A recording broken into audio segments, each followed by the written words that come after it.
लाहौर में बारिश रुक गई है। मॉनसून ने लाहौर में जल थल एक कर दिया है। मूसलाधार बारिश ने मामूलाती जिंदगी बहुत बुरी तरह मुतासिर किए हैं। तमाम छोटी बड़ी सड़कों पर कई फीट पानी जमा हो गया है। इस पर हम बात करते हैं डॉन न्यूज़ के रिपोर्टर वसीम रियाज से। वसीम, बताइएगा इस वक्त शहर लाहौर कैसा मंजर पेश कर रहा है, कौन से इलाके सबसे ज्यादा मुतासिर हुए हैं और इंतजामिया आपको किस हद तक मुतहरिक नजर आई है?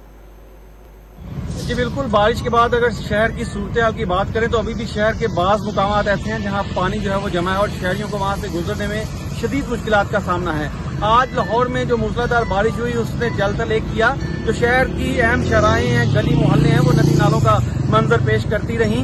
उसके बाद कई मुकामात से पानी जो है वो उतर गया और कई से ज़िला इंतजामिया की मशीनरी के जरिए जो है वो उतारा गया। और बाज़ मुकामात ऐसे हैं और बाज़ शराहें ऐसी हैं जहाँ अभी भी पानी मौजूद है। मैं इस वक्त कदाफी स्टेडियम के पास मौजूद हूँ। इसके अतराफ में जो है वो चारों तरफ पानी अभी भी मौजूद है। इस कदर पानी मौजूद है कि लोग यहाँ जाने से जो है वो डर रहे हैं। बहुत सी गाड़ियां यहाँ से वापस हो रही हैं, मोटरसाइकिलें यहाँ से वापस हो रही हैं और जो लोग यहाँ से जा रहे हैं मुतअद्दिद मोटरसाइकिलें और गाड़ियां पानी में बंद भी हो रही हैं। आज शहर में वक्फे वक्फे से मूसलाधार बारिश जो है वो होती रही, जिसके बाद तमाम शाहराहें, mall road, jail road, canal road, Ferozepur road समेत जो नशेबी इलाके हैं वो ज़ेरे आब आए और पानी जो है वो इस तादाद में जो है वो इकट्ठा हुआ कि लोगों को शदीद मुश्किलात का सामना करना पड़ा। अभी भी मशीनरी यहाँ पर जो है वो मौजूद है। वासा का कहना है कि कुछ देर में यहाँ से पानी जो है वो निकाल लिया जाएगा।